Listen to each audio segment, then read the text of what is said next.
5:30. Um, Good evening and good morning to David and I guess David and even Stephen over here. Ajoy, good evening to you and all my fellow panelists.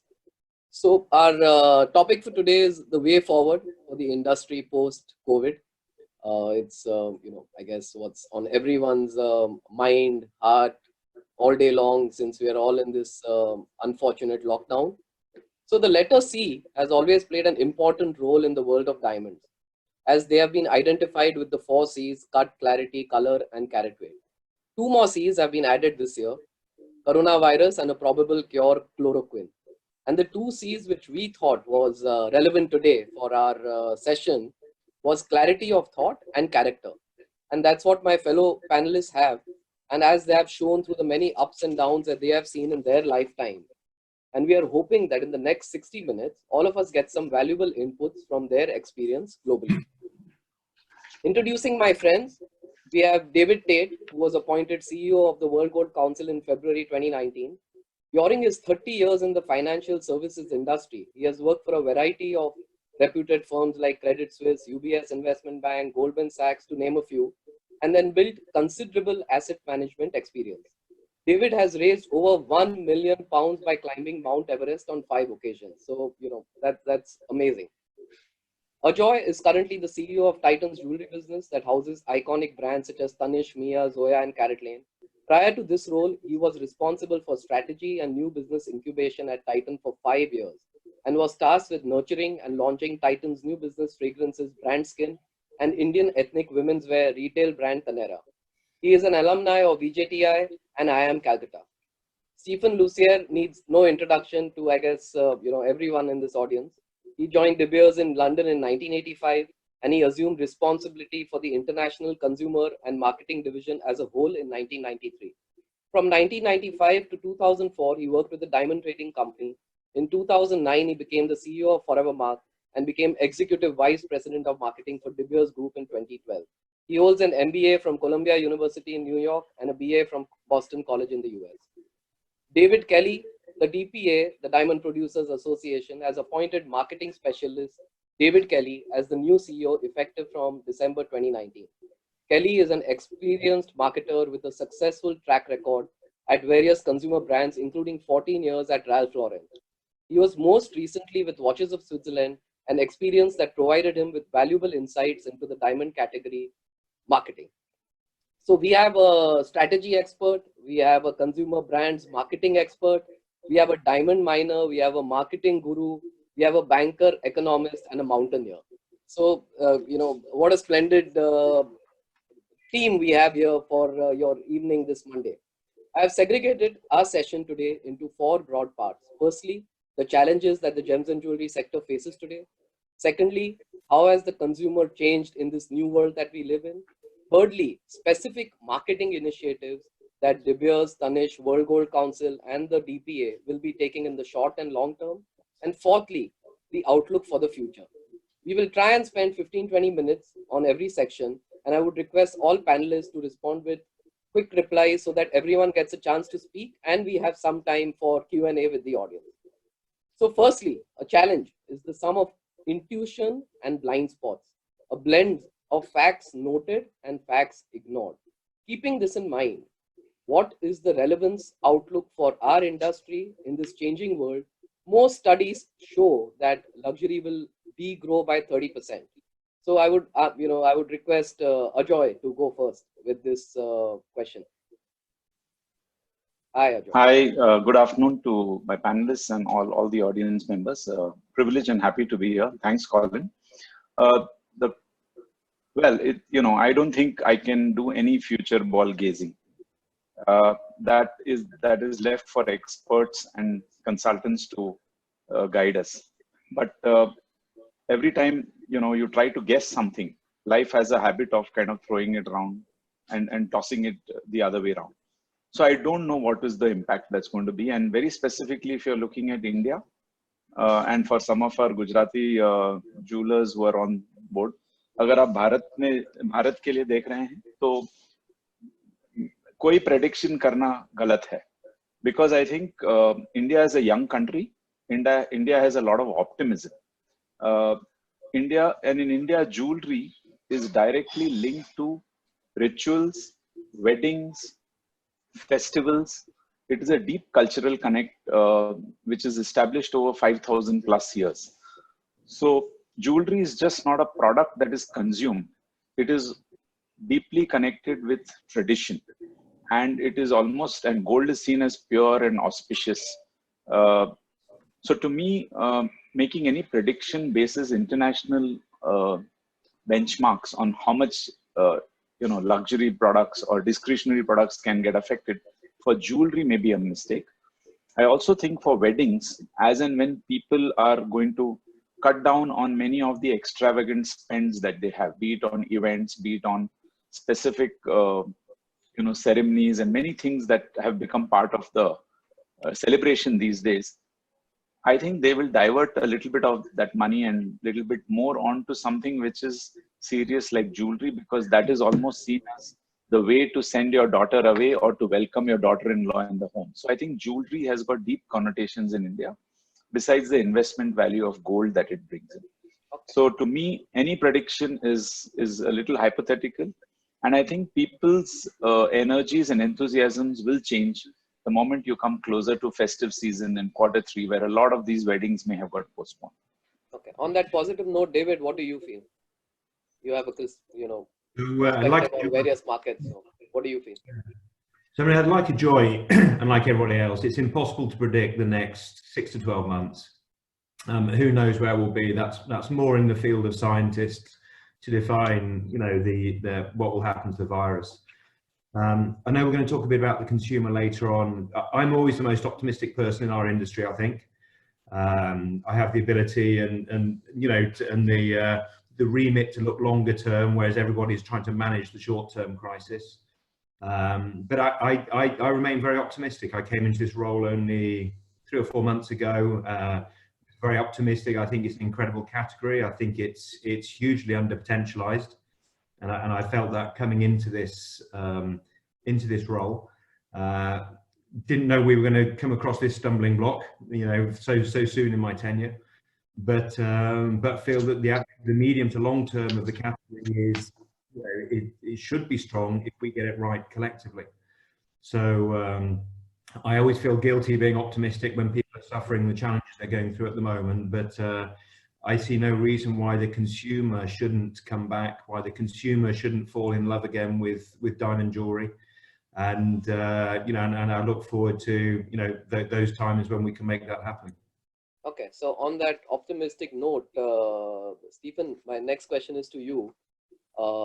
And a lot of people want to know that with what has happened and the lockdowns in various countries, what will be the impact on mining and on polish inventory in the pipeline in various markets? So what would you say to that?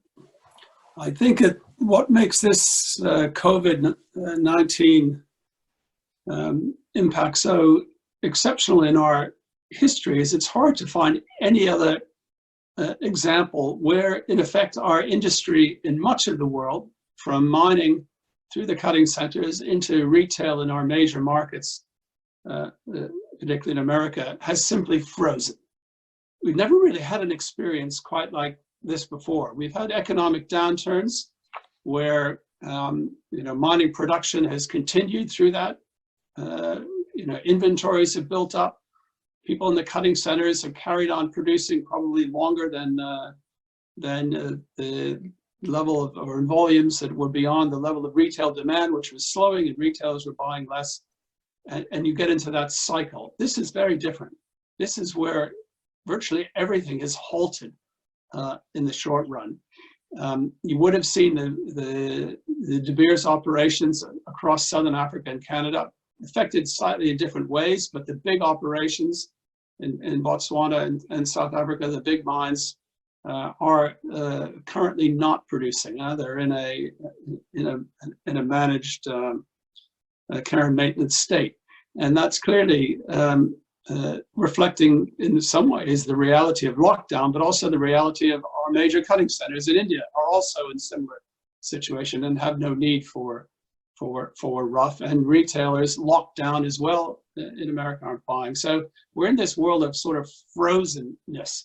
Now, no one knows exactly the timetable on which both the mines in Southern Africa, in particular, will emerge at what rate, and the cutting centers in India. So we all, I think, have to watch that together, recognizing that we don't know precisely when. What we do know is it will end, and the cutting centers will reopen, probably gradually at first. And similarly, I think with the mines, they won't open to full production. They'll open gradually, and the governments are very keen for that to happen in Southern Africa. But I think we'll see a gradual increase. And I think that's actually quite a good thing, because by opening more gradually, it'll mean that inventories aren't built. Inventories can be run down as retailers around the world also gradually open over the next couple of months. So that's what I expect to happen. And I think that's better than some of the situations we've seen before, where there was, production carried on at a time when demand was weak. In this instance, production hasn't, and there aren't new supplies available, even if one wanted to try to sell them. Okay. Thank you, Stephen, for that insight. David, so, I'll give you a little background over here, and, there are all these, YouTube videos floating around where consumers globally, wherever the lockdown isn't there, are queuing up outside jewelry shops wanting to give their gold back. So one is, do you see a lot of supply coming back, from consumers globally, not only US, China, India, but this is maybe a global phenomenon because consumers see gold as a liquid currency. Secondly, on the supply front, another impact seems to be that even central banks, and you're probably the best person to answer this, but they seem to be moving a lot of gold. So, if one country, for example, starts selling their gold reserves, then what impact will that have on pricing, on supply? Will there be a glut? So one is the consumer, selling his or her gold back in the shops. And secondly is central governments, getting, I guess, their gold reserves offloaded a little bit. So as a banker who has had a front row seat to many financial, ups and downs in the last 30 years, how is this different? And what do you think we all need to do to come back? Okay. So it's many questions in one question. That's fine. Firstly, I'll try and be concise on them, and I think that the last one deserves a little bit more time. Yeah. Do I see gold coming back from consumers globally? There has been some, obviously, with some people taking advantage of the price. Natural, you would say. Some people want to capitalize on it, but at the same time, I do think it's opportunist, and also you could make a logical case for saying that as people have lost their livelihoods, people have to bear down on their capital, which they have within the home. I understand tradition and culture has a lot to do with this, but at the same time, the only place we've actually seen a large effort to sell from consumers has been actually in Thailand, where the government has actually, as a response to the price, the government has actually come out and said, we'd like you to slow down a little bit, please. But essentially, it makes logical sense. But I think I don't envisage a glut coming from that quarter of the world. In terms of central banks, well, I just don't think we haven't seen any central bank selling. And also, I don't believe that the movement of gold by central banks around the world, which I would say is very restrained at the moment, given the logistics involved in even central banks doing it, is going to be an impact, because central banks no longer lend gold anyway. So I just think it's pretty much a static product within their vaults at the moment. They're probably, if they were, I think they've got better things to do at the moment and more important things on their mind to be shipping gold around the world, even if they wanted to right now. Lastly, as a banker, yeah, how is this different? Well, I don't think we've ever seen a situation where a group of governments have simultaneously cut demand to zero and doubled or trebled their debt overnight. Historically, without teaching anybody to suck eggs, obviously In the past, we've had areas of the world doing well and areas of the world doing less well, and government debt and financing of that debt has been passed around largely amongst the people doing well to the people doing less well. Never before have we seen a situation where every single government has had to go to market to fund that debt at the same time. And I do think that that is something that needs to be played out before our eyes. Obviously, governments are going to be appealing to each other to fund each other and appealing to the general population to fund these debts. And it's an open question, really, as to whether they actually find enough willing participants. And you would have seen the US go to market the other day for looking for $3 trillion worth of buyers. I don't suspect for one second the US are going to struggle, but I'm pretty certain there are going to be other countries out there wanting to do the same thing who are less creditworthy, who probably are going to struggle in this regard. Now, if the central banks that back up these treasuries start printing in the literal sense, then you could have a situation where currencies become undermined in a gross sense. We've heard of currency debasement in the past, mid-40s. We all remember that. Well, we remember it from history books, we should say. And that could put an incredible rocket underneath gold as an asset class. And I'm not just saying that from my own perspective. I observe this. I'm waiting to see how they deal with this. I'm fascinated. Back in 2008, they invented quantitative easing. It remains to see if some genius comes up with something new. But right now, I can only really envisage, and this is pie in the sky stuff, grand mutual debt forgiveness as a way of getting out this on a proportional scale around the world. Because right now, everybody's debt's doubled, and everybody's demand is, as Stephen mentioned, has frankly come to zero. So I do think this is different. I do think that the crisis will go away, and I do think that we will slowly come back to normal. But quite how we deal with the debt situation after that remains to be seen. Okay. Thanks, David, for that comprehensive reply. Stephen and David, this next one's for you, and it's a little, like in cricket we say it's a googly, but I guess that's what it is. So, lab-grown diamonds. One is, what do you think happens to it in this, new scenario? And connected to this is when you look back at, the launch of Lightbox and what happened in the last 12 months. What do you really feel when you look back today on that decision and way forward on lab-grown diamonds? Yeah, well, let's start with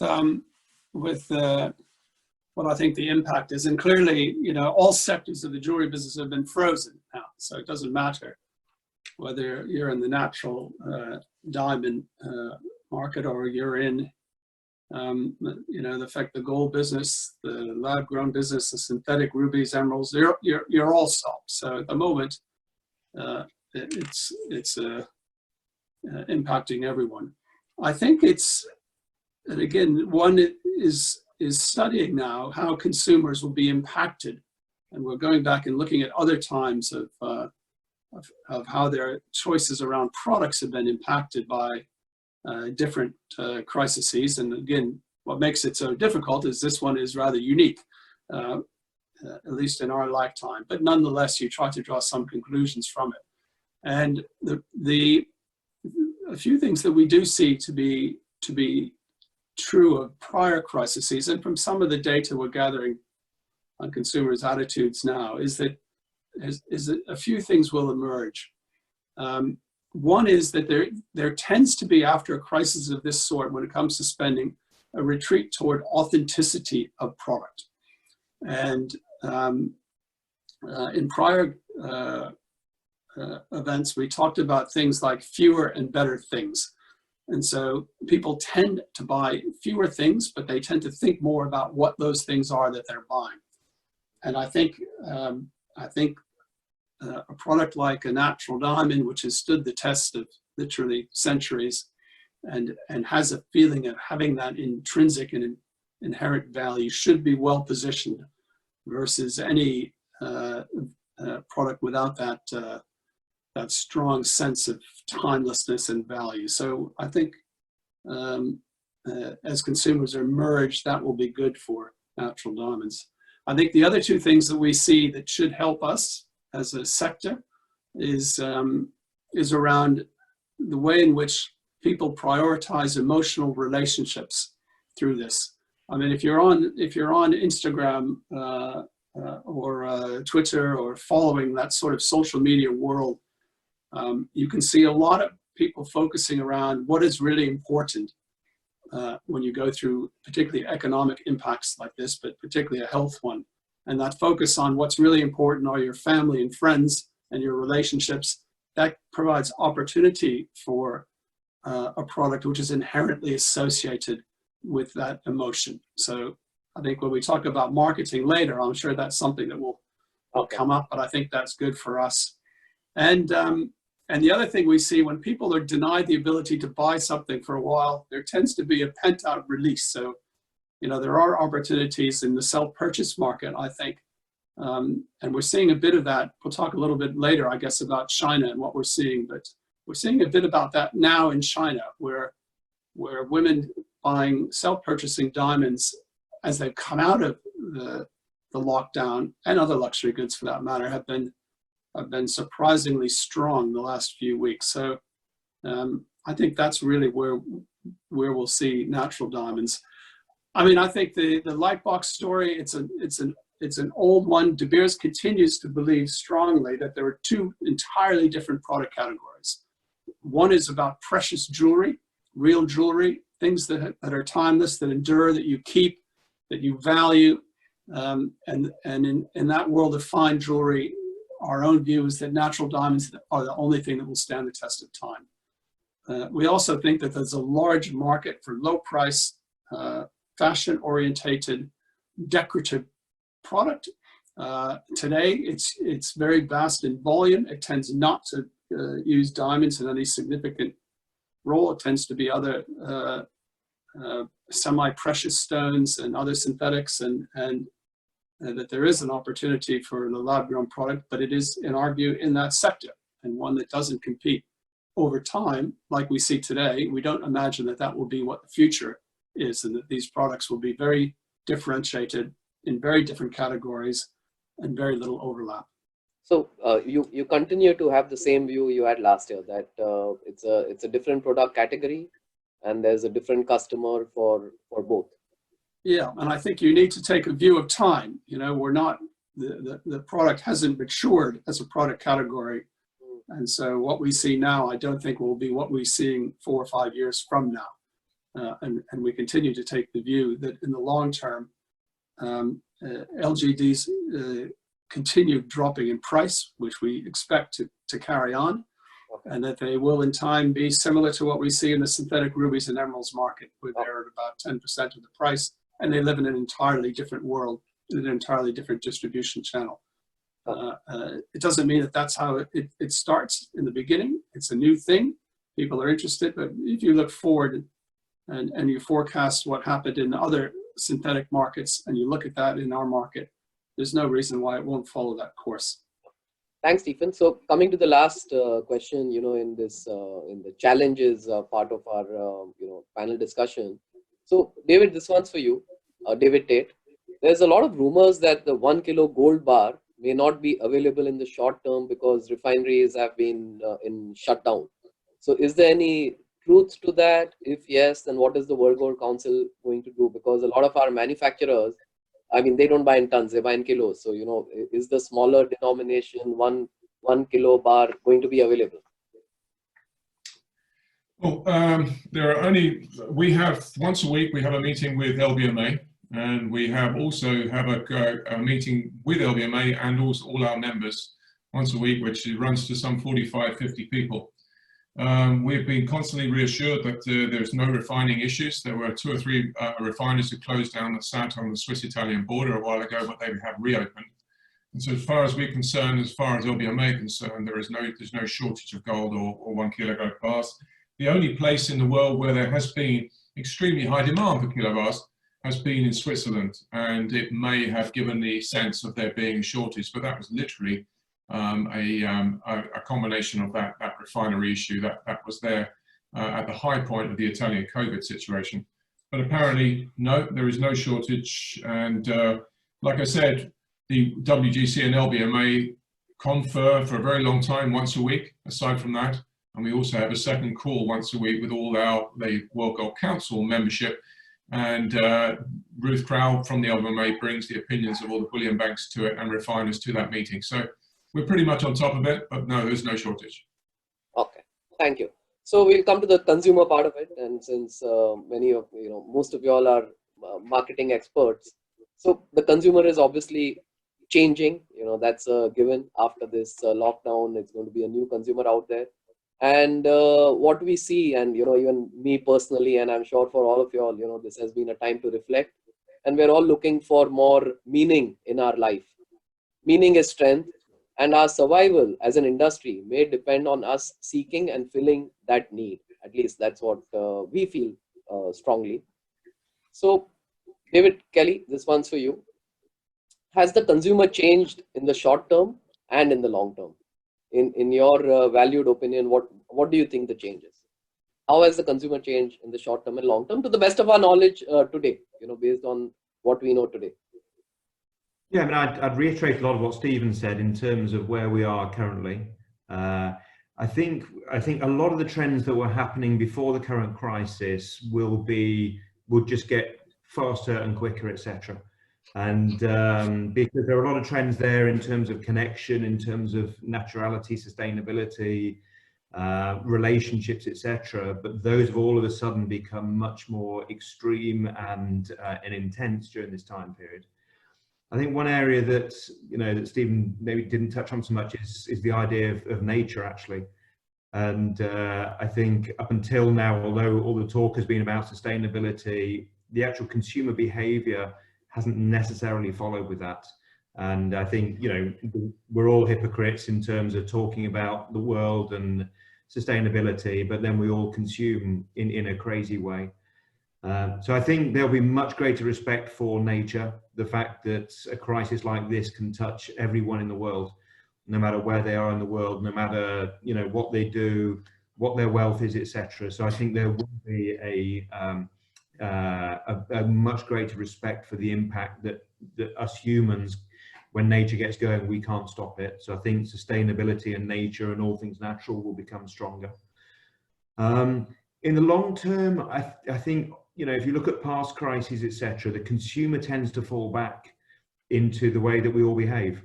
So it's amazing. It's very difficult to believe here and now, in a crisis of this magnitude that impacts everybody, that in 1, 2, 3 years time, we'll go back to our normal behaviors, oddly enough. And yes, we will have changed slightly in it, but unfortunately, in some ways, it doesn't change us enough. It's a nature of human beings. We'll go back to consumption. If you look at the luxury goods markets after prior crises, what were crises look like mere short-term blips in an otherwise strong market. And I say it's very difficult to believe that when we're in such a crisis now. But when we look back at this in a few years' time, I think the luxury world will see this as a short-term blip, and the consumer will go back to consuming and look for value in products that connect with people. So it's about looking at it short term. How do we get through this? How do we re-engage people in the shortest possible time? Understanding their feelings and the connectivity they now want to have, but also getting back to the long term and saying, what does diamond jewellery really mean to people? How do we create a greater connection? Colin, you and I had a good discussion. It's only a short time ago, but it seems a different world. But how do we really connect with consumers in a relevant way? And that's still got to be our big long-term objective. So did you get any ideas on how we can do that in the last 1 month? Yeah, I've got some great ideas. We'll be announcing them shortly. So we look forward to that. But again, it's interesting. We are going through a process of looking at everything in the DPA. And everything we felt before COVID-19, we still feel. We just feel that it's now more urgent and more, and the connectivity between consumers is even more important. So I say we're looking forward to the long term. It's just it's such a crisis in the short term. That's our big challenge. Ajoy, what do you feel? How has the consumer in India changed in the short term and long term? What's your view? You're on mute, Ajoy. So yeah, many different readings, and if I reflect on all the different communication pieces I've attended, or we've had a roundtable conference with many of our partners, research agencies, and also some anecdotal conversations. I think there are, firstly, I think there won't be one uniform view. One thought that emerges is there's a set of customers who are younger, let's say below 35, and then there are the 35 plus. I think historically, if we see, the younger customer has always come out with a lot more positivity and optimism, naturally so, because they have a lot more to look forward to. And they believe that, the worst is behind, and therefore they may also live greater in, let me enjoy life today the way it is, who knows what next comes up, kind of thing. Of course, the kind of products they buy, the kind of way in which the jewelry industry can respond to them will have to be thought through. But I'm just giving it at a very broad level. The other thought is that the older the customer, they also have more responsibilities. They have families to take care of. Maybe some of their savings plans and all the thoughts they had have gone for a toss. Cash flows are really impacted, and therefore they may look at things more conservatively, and they may look at things certainly more much more. They'll cut down on consumption, at least for the short run. So that's one set of, and actually there will be many segments. This is just one age cut. You can look at occasion cut. People may continue to buy smaller ticket items, etc., but they may think a little more when they are thinking of heavier items, even for a wedding, for example. So there may be many layers to these, how you segment them. I think in India, the other important piece which we should not forget is that India is not just one big country. It is many Indias sitting across. So geographic dispersion of sentiment is going to be real. A Bhubaneswar may behave very differently from Bombay, may behave very differently from Chennai. And I'm saying this, one is regional dispersion. The other is, if you look at town level, in smaller towns, the aspiration bug is so strong that it is irreversible.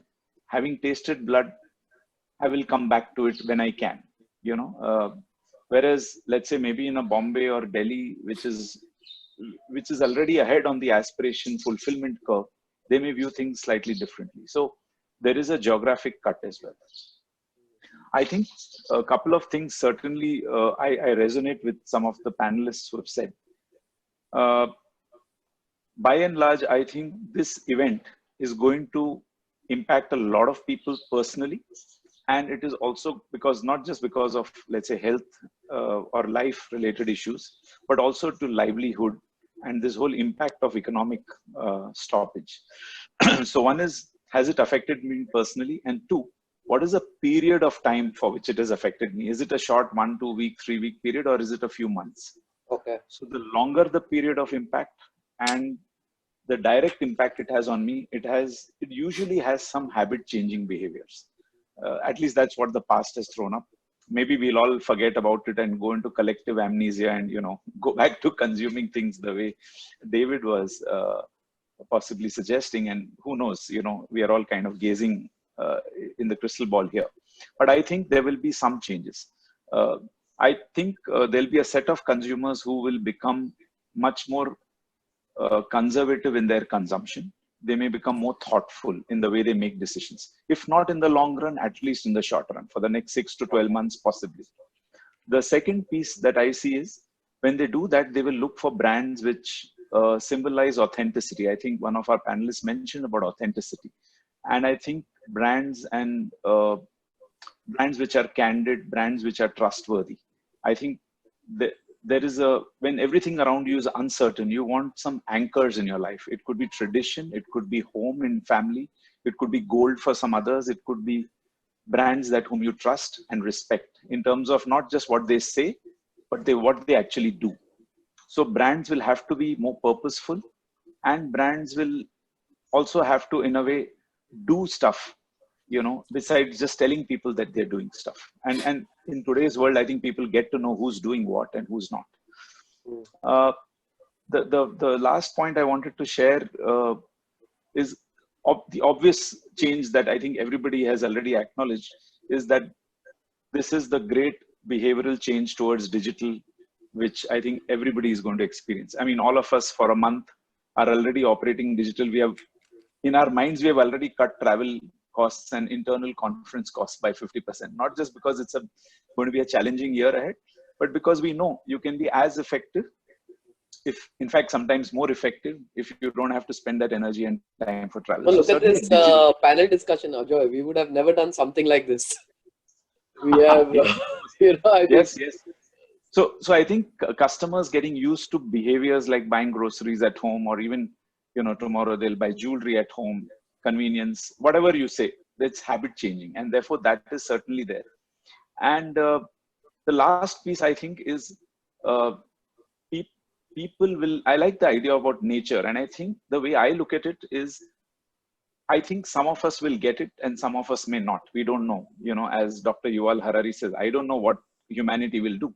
But if humanity gets it, or a large percentage get it, that this is about balancing out things in nature.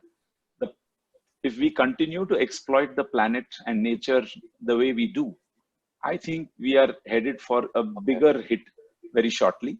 And if we recognize it and we make changes, I think you will find a lot more people going towards nature, sustainability, and it also mirrors very well with a younger audience.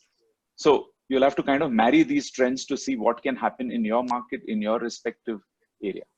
Sorry, long answer to a short question. So, David, this is back to you. There's Kunal Mehta who's asking, to your comment that my question is, what does get it right collectively mean, and what would long-term mean? This is one of the questions which has come up on our Q&A. Yeah, I mean, I don't know what long-term means. Obviously, we all hope that with all the government actions, this will, the science can catch up, and and we can start to rebuild. And I know later on we'll talk about timescale on it.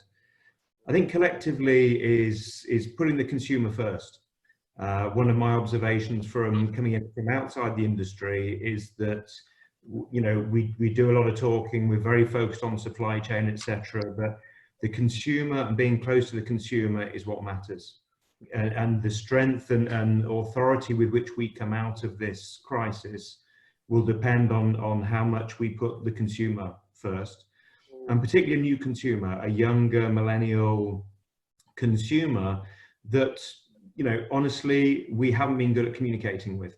I think it's fair to say it's the luxury market depends on communications with consumer. It depends on emotional communication to the consumer. And that's what we have, that's what we collectively all have to focus on, because that's what's going to pull us out of this is the consumer. Okay. And that's what I mean by, making sure that we're all focused on that one objective. So I'd come to Stephen over here, since David, you mentioned the consumer, and Stephen, maybe you can share with our audience learnings from China, because China's come out of the lockdown a little bit. And maybe you want to share with the audience, what learnings have you had from China after the lockdown? Yeah, and I think we should. At the same time, I think we're all got so many caveats. So we need to be careful. One society won't behave exactly like the others, but we should take some encouragement as an industry from what we're seeing in China in the very recent present. Now, we all know that they went into lockdown earlier. It was a serious lockdown, in some ways policed in a tighter way in some parts of China than we see in other countries today. So, but then they began to emerge from lockdown.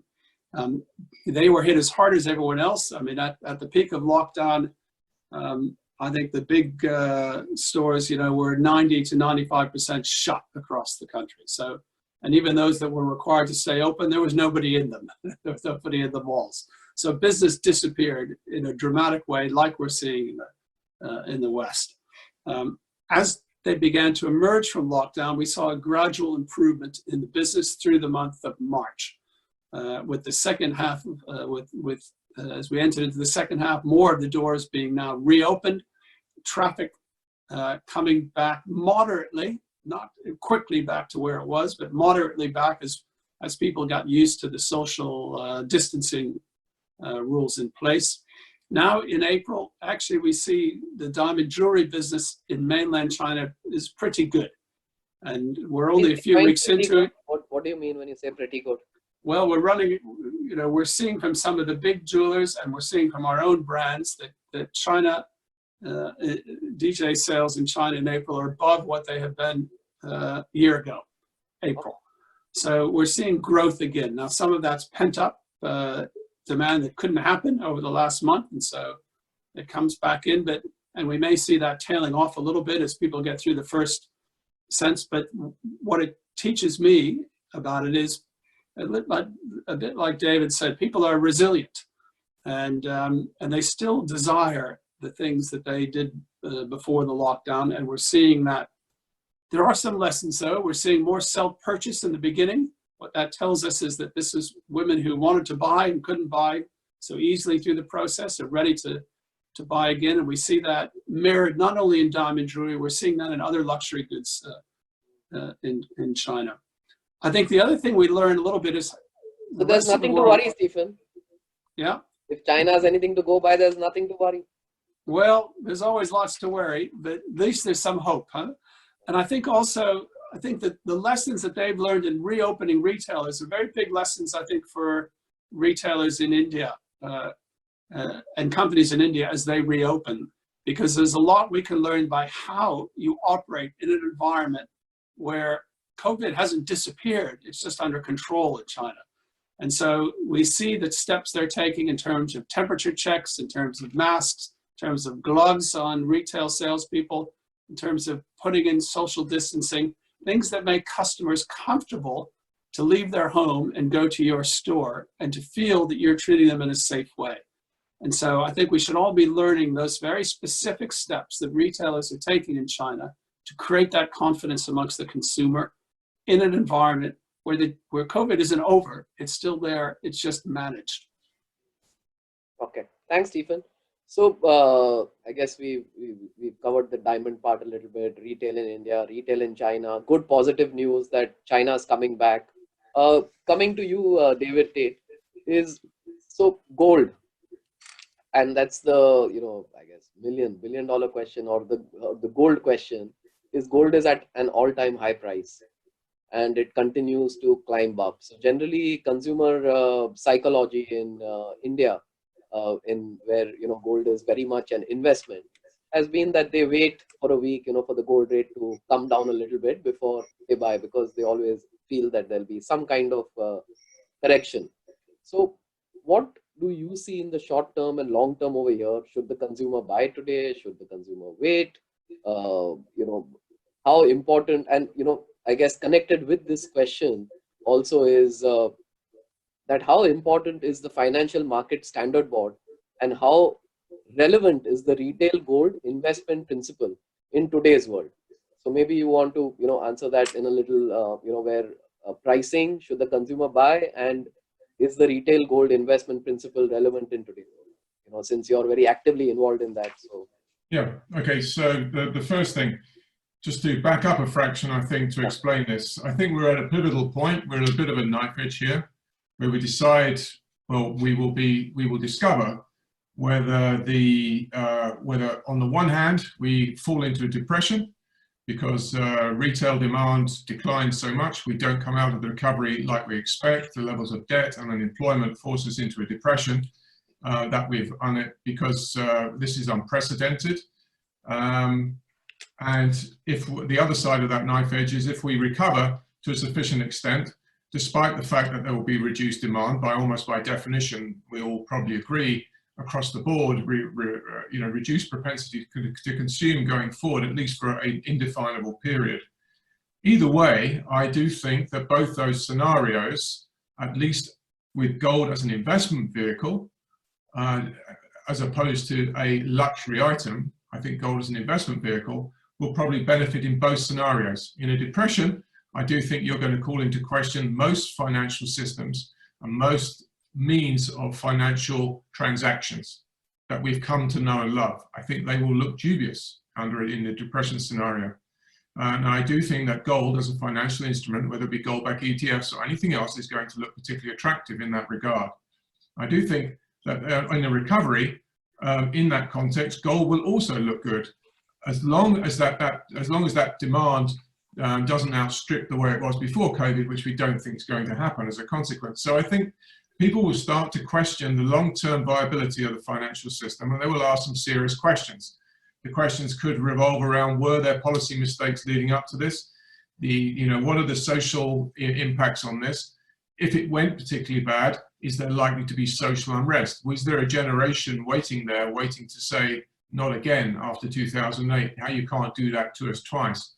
All these scenarios, whether they be good or bad, in my mind, right now, paint gold as likely to be viewed as a much more significant financial asset going forward.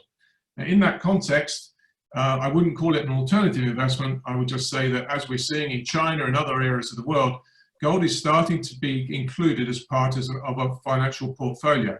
It's always been proven that to have a small part of gold in your portfolio, whatever it is, a balanced multi-strat portfolio, is of benefit. And so I see increasing focus on that as a counterweight against the typical buffeting that we have experienced over the last couple of weeks. I find it very difficult for people to imagine that people will not start looking at it as an added inclusion in their portfolios, so increasing demand for gold, because most pension funds and insurance funds have been completely hammered over the last few weeks. And I think that people are pretty tired of that happening to them. So I think it's likely that this will increase a focus on the asset class and product going forward. Culturally, I think it will bounce back. I don't think the propensity to consume in, say, India, for instance, is going to be damaged too much, provided that livelihoods haven't been destroyed, utterly destroyed, by the lockdown. If people can bounce back quick, and the Indians have always proven themselves to be adept at doing that, then I think like the other panelists, you'll see it slowly climb away, because there is such an enormous traditional bent to do that.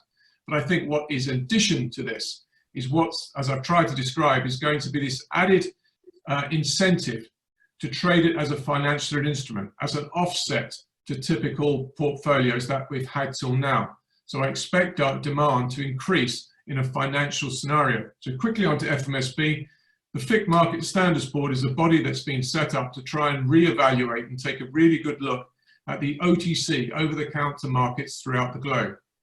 There have been significant shortcomings demonstrated, not least over the last couple of weeks, with the exchange for physical contract blowing out. Many of you may have heard about that. This is a perfect opportunity, as myself as chair on this board, to make sure that we remedy these problems going forward and give gold a more of a trustworthy lustre. Simple as that. The whole thing boils down to trust. If you can find shortcomings in the financial system, fix them. It's a really simple mantra, and we have every stakeholder in the market involved in trying to do that. Would I be fair to say, sorry to interrupt, would I be fair to say that this is the Responsible Jewellery Council version, gold side?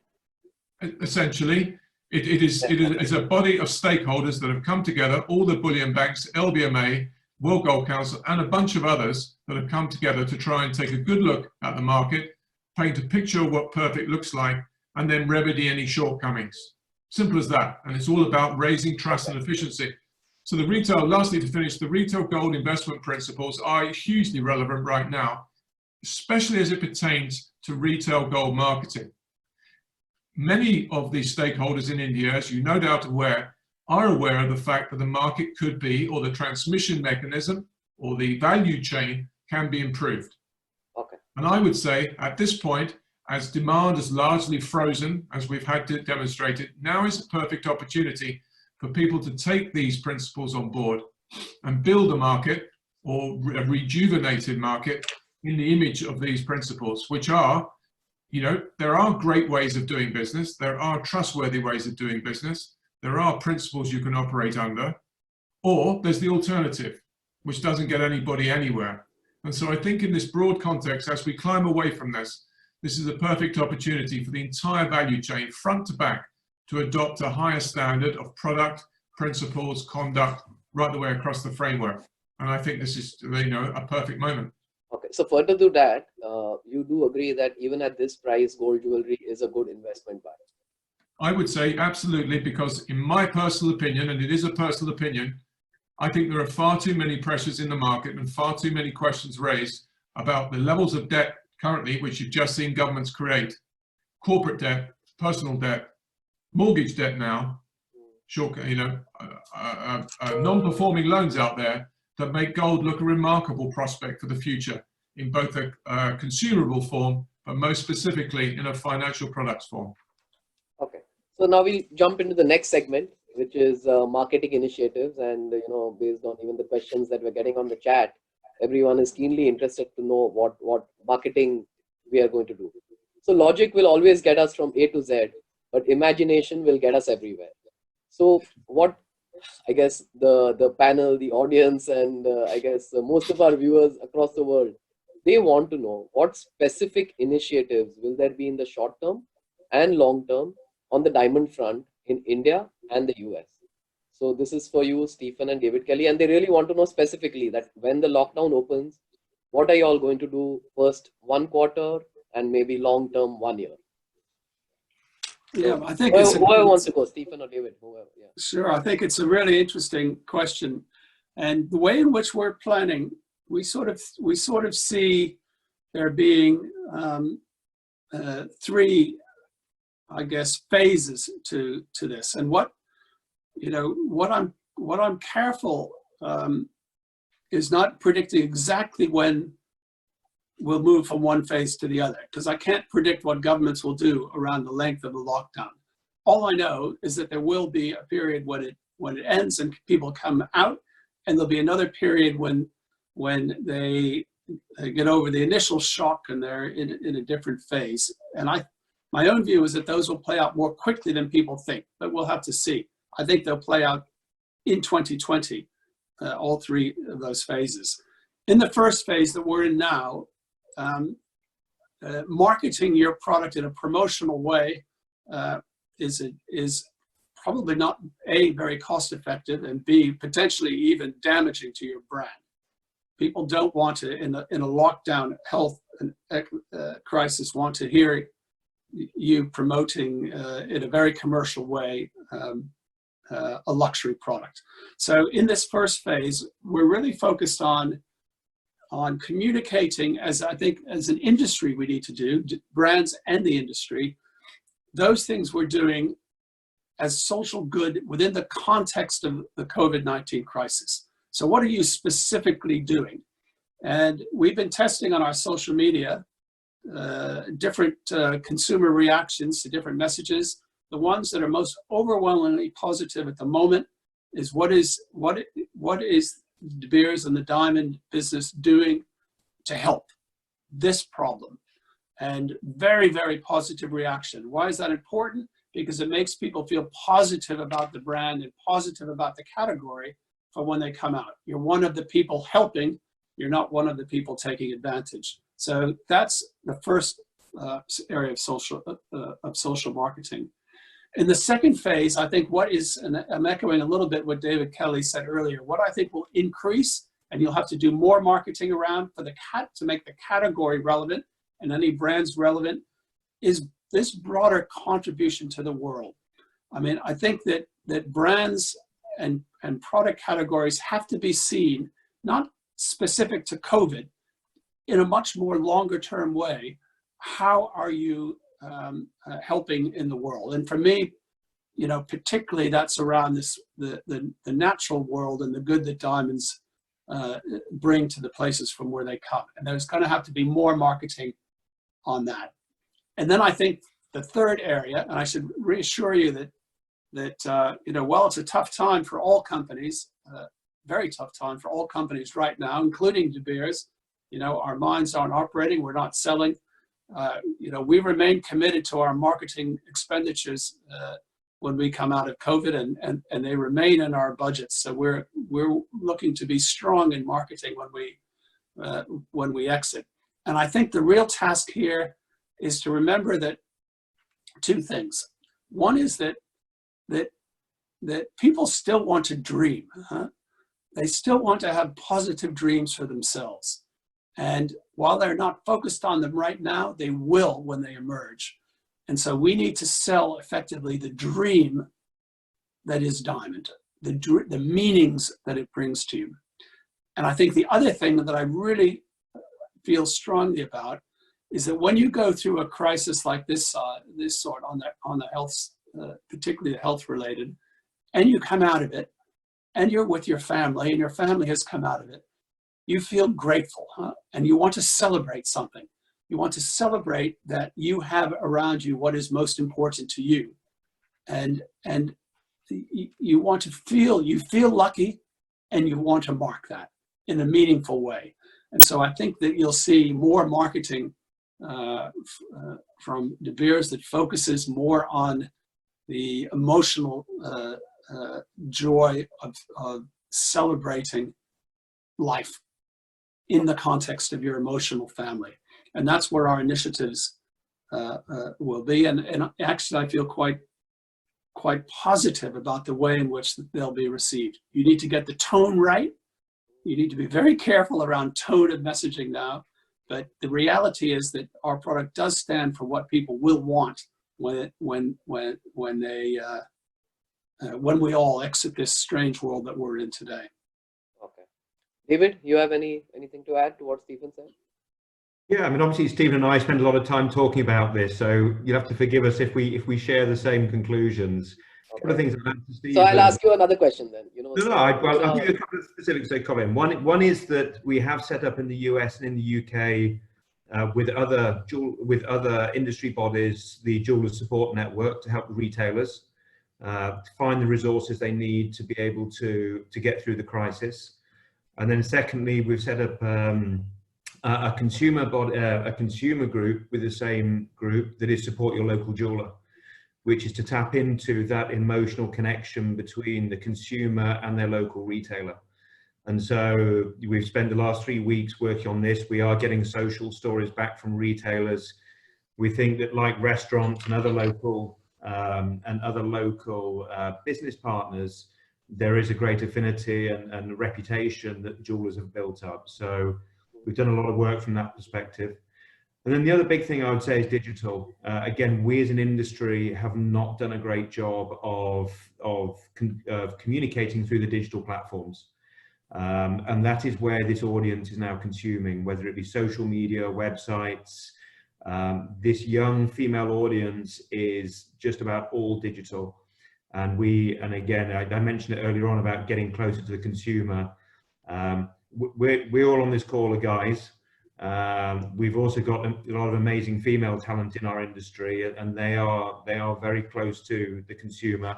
And we've got to get much closer from a digital perspective. So, and again, I can't remember who mentioned it earlier on. This situation has heightened the digital requirement for proximity to other people, and that again, it was there beforehand, but we were a bit slow in getting there with it. So digital and how we show up on digital is going to be critical, both through the crisis and coming out the other end of it. So, I have two and actually several, I guess, people in the audience asking, a question at both of you all actually. So there's Milan Choksi, Dilip Mehta. There are several actually who are asking the same question, is that since we don't have travel and hospitality to compete with now, for the immediate long term, I would say for the next 6 to 12 months, till we have a vaccine, everyone's going to be scared to take a flight and, go somewhere. So is this not the best time to market jewelry as a lifestyle product that has the ability to retain intrinsic value? Means shouldn't we reposition ourselves so that we take, because we have like one of our biggest competitors, say, out of the room now. So what are your thoughts on that? I mean, from my perspective, I think we're close to that point. We've been doing some digital marketing, as I said, around Support Your Local Jeweler. And there's been a bit of a negative pushback to say how can you be thinking about jewellery when, you know, we're worried about food and our business surviving. So I think we are in a slightly sensitive period just at the moment, but I think we're coming out of that and hopefully coming out of that quite quickly. That it's amazing how quickly people do move on and want to get back. And I think, you know, after previous crisis, it's what people have wanted is experiences, and I put what we do in the experience category, because it's not a commodity that you have temporarily and you throw it away. It is an experience, and so I think we're very close to that point. I think we're just on the cusp of whether it's right here today or not, or whether we put the foot on the gas in a month's time. Okay. Stephen, your thoughts? You think? Yes, I mean, I agree with that comment around travel, because if you look at the surveys that De Beers does around our competitive set, in virtually every market of the world, they're usually the top 3, sometimes the top 5, but usually the top 3 competitors, or diamonds being one of them. The other 2 are one in the room. So gold jewelry is a big competitor in India and China, less so in the US. Interestingly, I always say that not really a competitor, because it's hard to sell a diamond without some gold as well. So we're sort of together in that. There's the opportunity for you all to get together. But within the jewelry category, obviously gold comes up as an alternative to diamonds when people are thinking about what they spend on. And the other one in virtually every market is travel. And travel has been growing more rapidly than diamond jewelry sector in recent years. And I agree with the view that actually travel will be one of the slower things to return. I do think it will return. People will get comfortable again, but particularly in 2020, H2 2020, I think we're going to see a lot of restrictions on travel, and people won't be willing to commit in the same way. And the reason travel is such a competitor, it's not just the money, it's that it meets a similar need from gifting diamonds as emotional symbols, because travel is often taken to say, oh, we need to spend time together, you know, husband and wife traveling. There's a sense of this is cementing relationships, and that's what diamond jewelry can do well. So you're right, one of our most significant competitors is going to be, I think, a disadvantage to us. I don't think we need to worry about competing directly against it, because I think, you know, we just need to put forward what is our strong suit, and it will meet that need, which is hard to meet with other products, and which is why travel has been one of them. So I think we've got some advantage there. Okay, thanks, Stephen. So David, this one's for you, and I guess it's a tough one, but I guess nothing's tough for somebody who's climbed Mount Everest 5 times. So while global investors may have a greater understanding of the interplay between interest rates and the consumer demand may be put off by high volatile prices globally, which is what we discussed even like a few minutes back. So the question is, and World Gold Council has and even in our GJEPC meetings with them, they used to do consumer marketing in India, but they've shied away for many years. So the fundamental question is that how important is consumer demand in the gold ecosystem, and why or what should the World Gold Council be doing to revive this demand in India? We all understand it's going to be a tough market out there. Volumes in tons have come down, and considering there's so on the diamond side there's DPA, who's doing these promotion activities, in various markets and especially the key markets.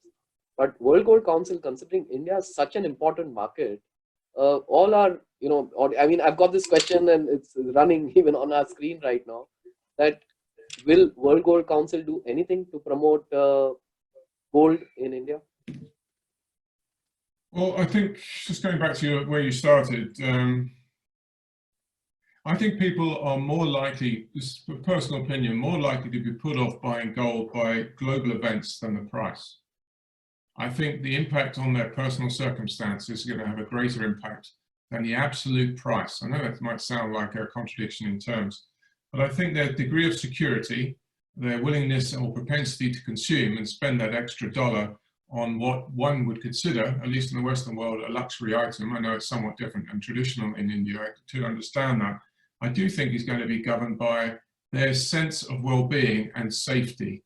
And I don't mean safety in a medical sense, I mean in ability to earn money. And so I do think the volatility of the price is fair enough. If it's going up in a straight line, that clearly puts people off because it's a difficult thing to chase the price. But volatility around the mean, I don't think is an off-putter. Okay. And so I do think that given the backdrop, which I've painted in my previous pieces, is probably going to support gold, and I do expect it to continue in that vein. How important is consumer demand in the gold ecosystem as a whole? Massively important, obviously, but at the same time, so is institutional. Clearly, to a greater degree in India, it's a consumer demand. Now, to the extent of what the World Gold Council is doing in the background in India, obviously there is the working hard with the Gift City and the bullion exchange in the background. That is, of course, retail, but also largely institutional, as you know. The assay center, which has been established. Now, of course, this is not direct demand, but at the same time, it's instilling a degree of trust in the market and long-term programs. Also, there's this, the jewellery industry has over, 6 million employees, a large number of them unorganized artisans, and is obviously badly affected by this crisis. I mean, resettling these artisans or helping these artisans, because currently it's feared that many of them are facing quite severe distress due to the dislocation, is front of our mind. I know the industry's come together largely with the World Gold Council, and we're going to try and put effort and funds behind rehabilitating these craftsmen if we possibly can. I would echo the previous comments that marketing gold right now, at least on a global basis, and gold jewelry right now, in my particular world, perhaps it's a little bit different in India, is something that I would be frightened of doing right now because of the negative connotations and the backlash that we're likely to get. I do think there is a time and a place to be doing this, especially with people, as I understand, so severely impacted where they're looking for the next meal, and to be advertising gold could embed a sense of resentment that will be hard to shift. Now, whether that's different culturally in India, I remain unconvinced that it's a lot different, but if it is, fair enough. In terms of marketing, we do market to institutions, but in a marketing sense that we try and convert them to include gold in portfolios. The assets under management out there that are open to gold conversion are vast, absolutely vast, which would support gold and the gold mining industry and the gold price for many years to come. As it pertains to marketing directly to consumers in India, that's something we're looking at. We are looking at it, but at the same time, when it was done previously, the Gold Council spent a vast amount of money doing exactly that, as I understand, and this predates me by a long period, but there was very little evidence that it actually made any difference. That being said, and I say it now, we are looking at that as part of a digital marketing program. The reason why it's more valid now than it was in the past is because we can KPI it, we can measure it, we can see whether there is any impact from it. And so there's no need to throw an enormous rock at the problem to see whether you get an impact and wonder whether you have. We need to be able to prove the fact that we are having an impact to make sure that it's worthwhile. In the past, I would argue, that's been a very hard thing to do. And so at times, as I understand it, it's felt very much like throwing money into a deep black hole. I think we so can all in answer to the question, so World Gold Council will be back to consumer marketing in India? No, we'll be looking at it. We will look at it in the context of the fact that it is now possible to KPI and measure it. But if those KPIs fail us, i.e. we cannot tell if there is any benefit to doing anything, then it's going to be a very, very difficult thing to move forward. But and the last thing I will say is I really do think that the retail gold investment principles, and sorry to revisit this, but I really do think that trust is a huge issue in global retail gold demand, not just India. We did a customer survey, a public survey recently that concluded a few months ago of 16,000 people. 48% of them said, love gold, but would never buy it because we don't trust it. And so in my opinion, to change 48% of the retail gold investors out there to convert to buy gold is going to be a huge bonus to this industry. And that's where principally my focus is. Okay. Ajoy, to you. So one of the, not one, I would say, again, this has been a question which has been doing the rounds and it's been on the chat today also, is what steps would you and other retailers be taking to make sure there is complete sanitization in the consumer experience at retail? There's been a lot of WhatsApp on, how jewelry is made and it goes through various hands. And so can you please tell us, especially since you all are at the forefront of best practices, what the best practices would you put in place for sanitization of jewelry on the retail? Yeah, absolutely. I think the next few months, the entire focus will be on providing both real safety and psychological safety to customers. And not just to customers, to all people, including the staff in our stores, including our karigars, partners, the entire ecosystem of people. I think it's very important that we focus on that and the rest of the things will follow. So we have been looking at it on 3 counts. One is at the retail end, the other is at the office end, and then there's at the factory and manufacturing and supply chain end. Yeah, on the retail end, we are looking at 3 or 4 broad levels. One is to be prepared before we start. A lot of work goes in thinking it through completely. It's not about just starting off and maintaining social distancing. I think it's a lot about knowing what materials you need to have in place. Do you have adequate masks, disposable, non-disposable, gloves, sanitizer, so on and so forth? Do we have thermal scanners? Are we going to look at potentially redoing the layout of our stores in terms of ensuring that, earlier if you had 3 chairs in a counter, across a counter, can you ensure that there is 6 feet and you mark where the chairs are, so on and so forth. So there's a lot of preparatory work, including sanitizing the store for a day before you actually start calling people in. The second area is, so this is about preparation. Related to the preparation is devising the entire SOP and educating every person in it. It's unless that person understands why you're doing what you're doing and how you're going to do it, and they understand it in their language, it gets stuck in their minds visually and on video, it can just be a checklist. So I think it's going to take us at least 2 weeks as a national chain to be able to educate everybody. The third thing is about having deployed it, how are we going to ensure there is 100% adherence and compliance to these safety norms? We do a lot of mystery audits, we do a lot of consumer checks, we do a lot of, so I think our entire team is going to focus on ensuring there is 0 defect in execution, because we can't afford even a single person to, get impacted by this. So I think it sounds like the obvious, but I think it's the most important thing as to how are we going to execute it. It's easier for a standalone store, maybe, or a smaller set of stores. It's more challenging for us as a national chain of 350 plus stores. The important piece also internally in the store is to be able to ensure we don't inconvenience customers. So we are actually going to look at very actively appointment-based selling.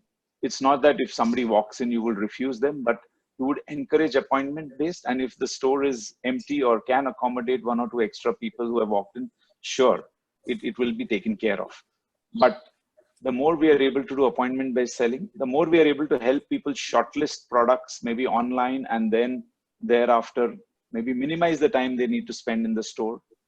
Or there may be people who may want to say, listen, can you serve this to me at my store? At my home, in which case we shortlist some products, book an appointment and go across to the customer's home and actually enable this purchase remotely. Or of course, I talked about it earlier, perhaps, I'm not sure, video-based selling, that is, can I sell it to you across the screen?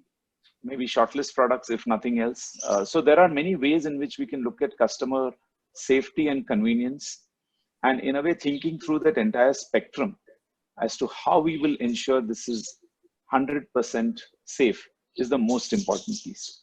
The next important piece thereafter in my mind is being able to, besides whatever has been said, I'm not repeating all the other stuff. I think what stands out to me is about positivity and purposefulness. I'll just pick these two. How positive you can be in a sensitive tone. One of the panelists talked about the right tone at the right time. So can the brand come across positively, looking optimistically towards the future in a sensitive tone? I think that's very important. And the other big thing is, how can we actually be a purposeful brand? And I'm not saying come across as a purposeful brand consciously. How can you be purposeful? What difference are we making? At least for corporates, a lot of people and younger people are going to say, how are you guys helping? I heard what De Beers also said. The government can't do everything. So how are you being purposeful in the way you can shape the future and positivity around the economic environment, or around safety, or around sustainability and planet? So I think I'll stay with these 2 points, positivity and purposefulness. And the last piece, which will always remain, is about desire building. And desire building will never go away. Therefore, innovation, price points, design excellence, I think all of that comes together in one bunch. So I guess the next one would be further to what Ajoy and Ajoy brilliantly said. Thank you for those inputs. Is with the change in demand forecast. So we're obviously, everyone, this year has, I guess, practically lost Q1, and there will obviously be a revision in the demand forecast for the year.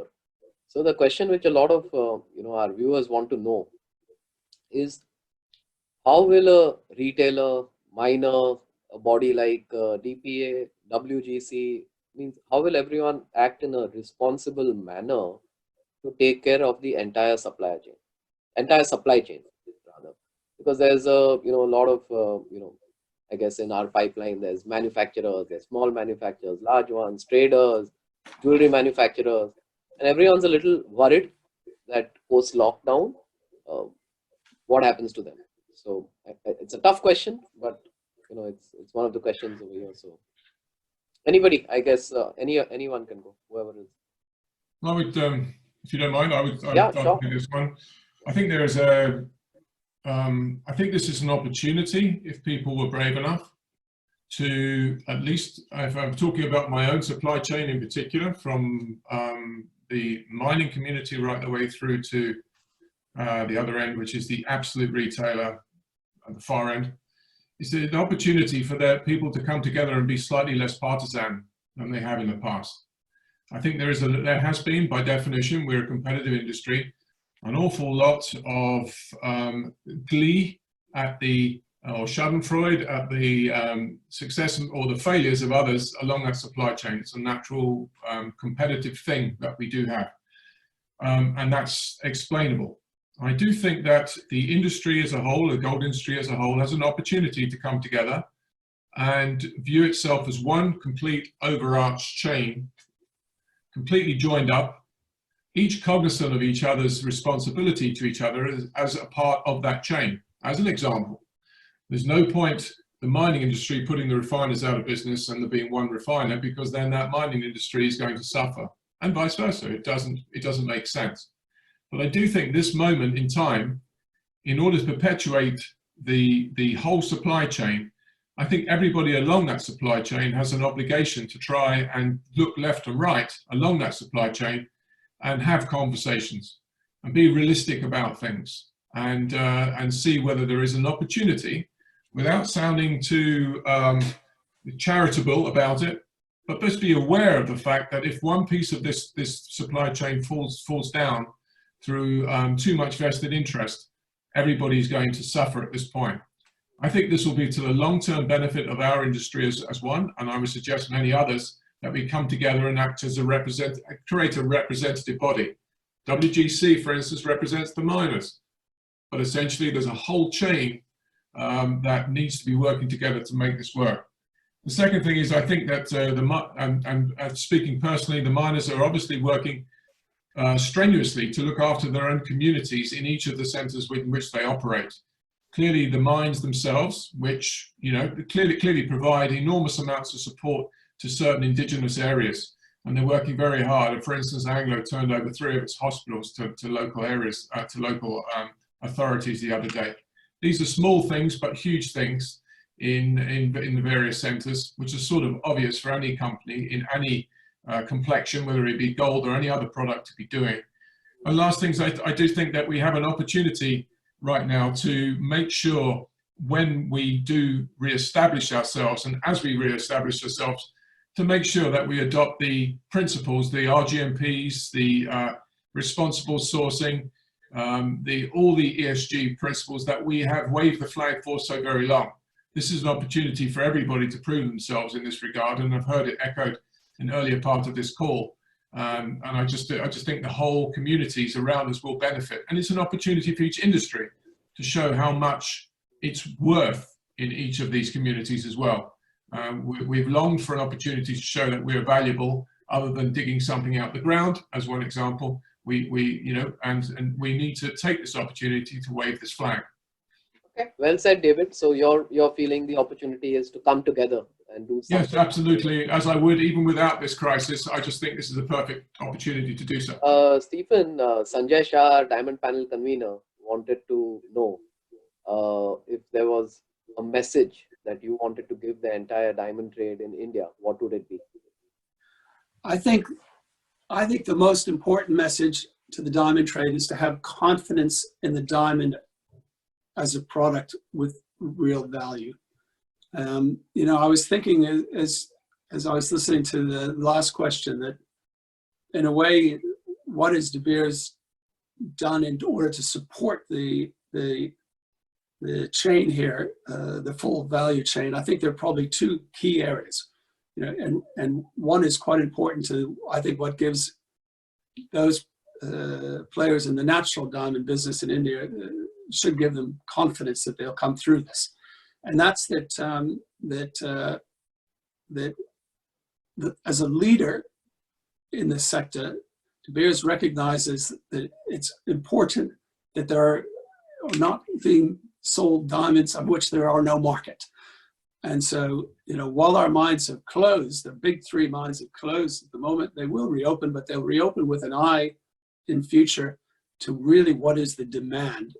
And we make sure we don't have more diamonds in the marketplace than there is demand, as demand gradually rebuilds, because that's what underpins confidence in the value of diamonds. And in some ways, this is why I think this crisis is so different, is that the supply side will dry up along with the demand side, and they too have to come back in unison.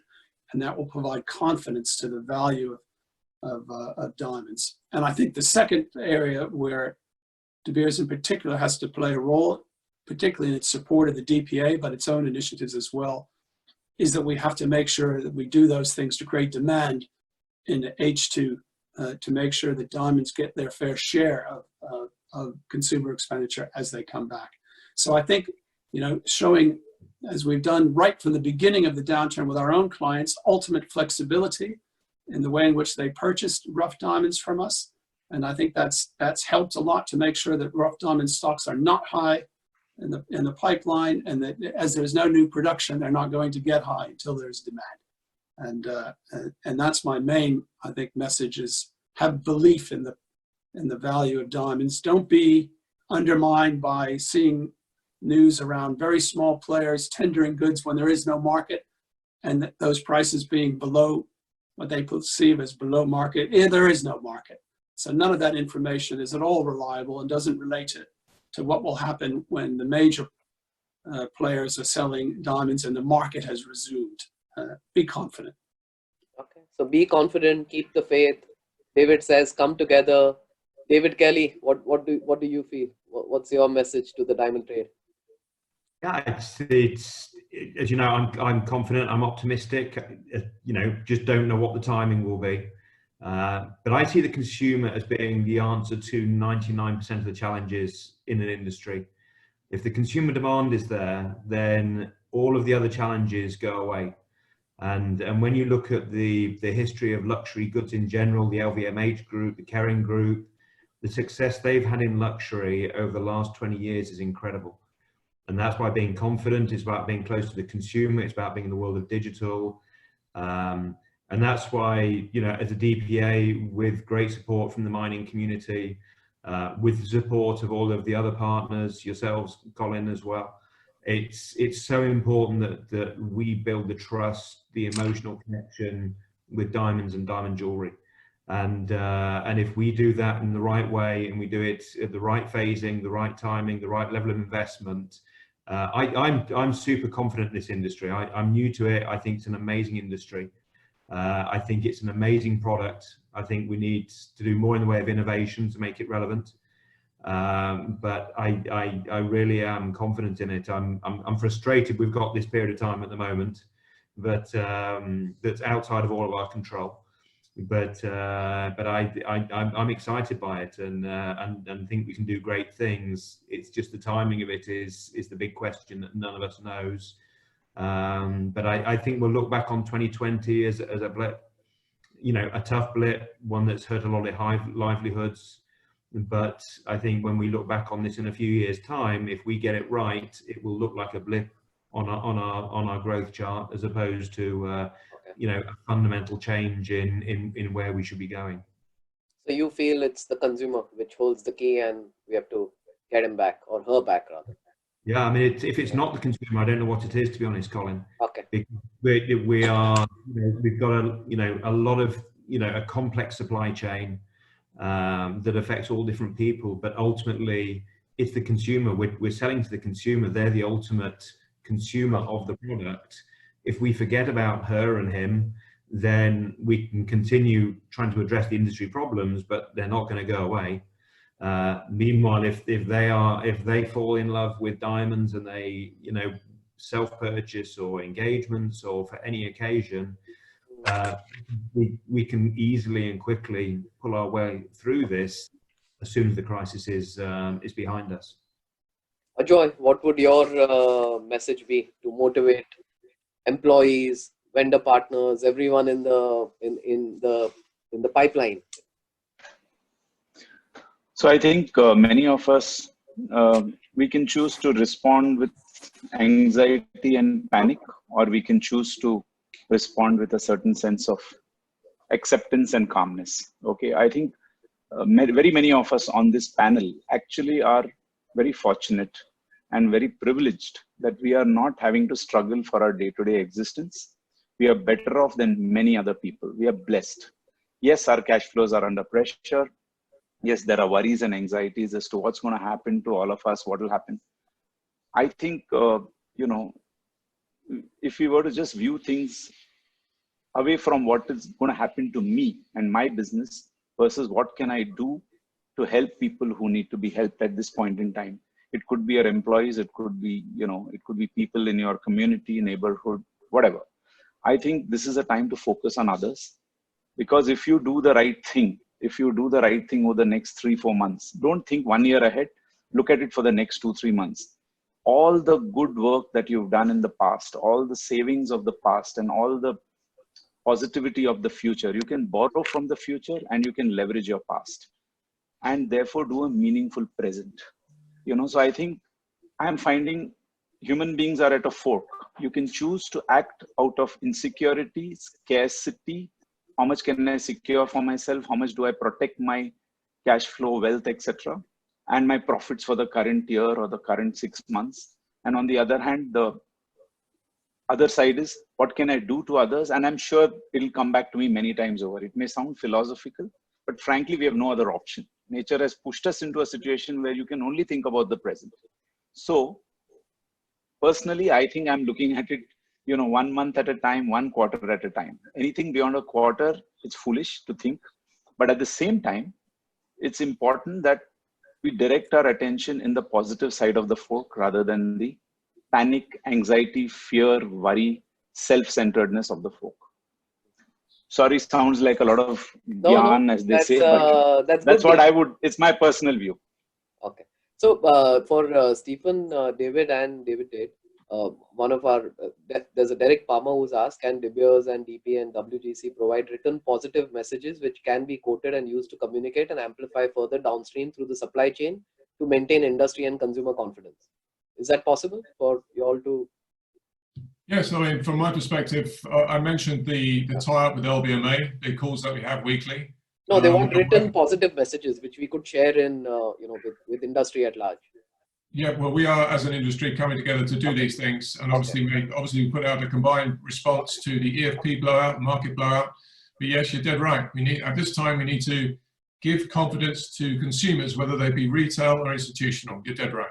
Okay, so Stephen and David, possible? Indeed, yeah, sure. Okay. So it's been fabulous, and I guess it's been a great last 1.5 hours. We've been, we've tried to answer all the questions which have come our way, and hope that all the viewers had a splendid morning, evening, depending on the time zone they're in. So just to end on a nice, positive, happy note, the billion-dollar question that all our viewers want to know is, which month do we all see, which magic month do we all see business coming back? So in no particular order, we'll start with you, Ajoy. When do you see business coming back? No diplomatic answer. Yeah.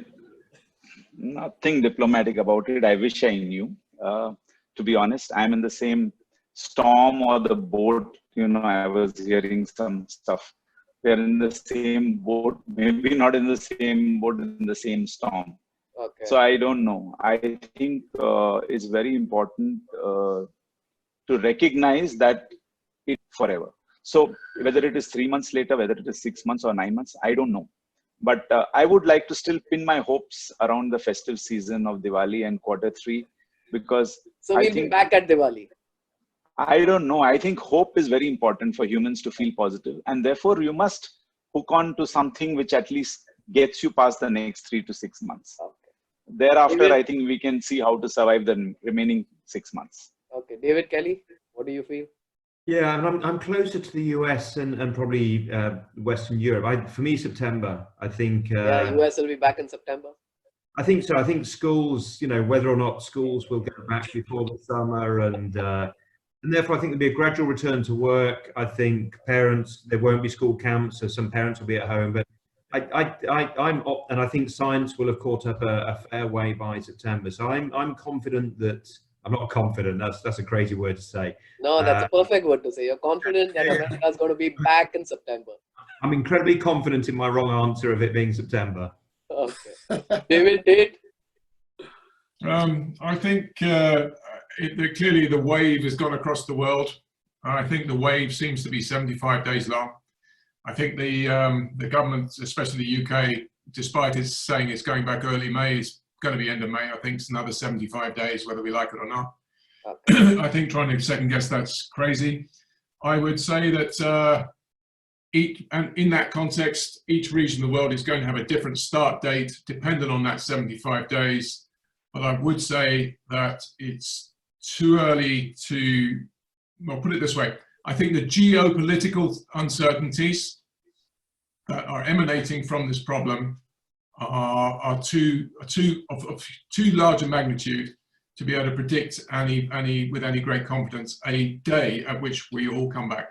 I'm slightly concerned about the geopolitics. Okay, Come Stephen. on, Colin. That wasn't a true answer. We've got to put people on the spot here. Yeah, David. That's not. You gave like a banker, credit analyst kind of reply. What does your gut say? Yeah. When do you think markets are going to be back?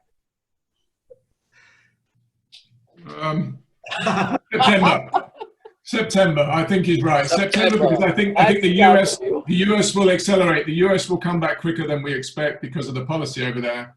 Okay. We're already seeing Eastern Europe and Western Europe coming. So I think probably September, by the fact, hopefully we'll all be smiling at that point, but not before. Thanks, David, Kellie, for helping me out. Stephen, what do you feel?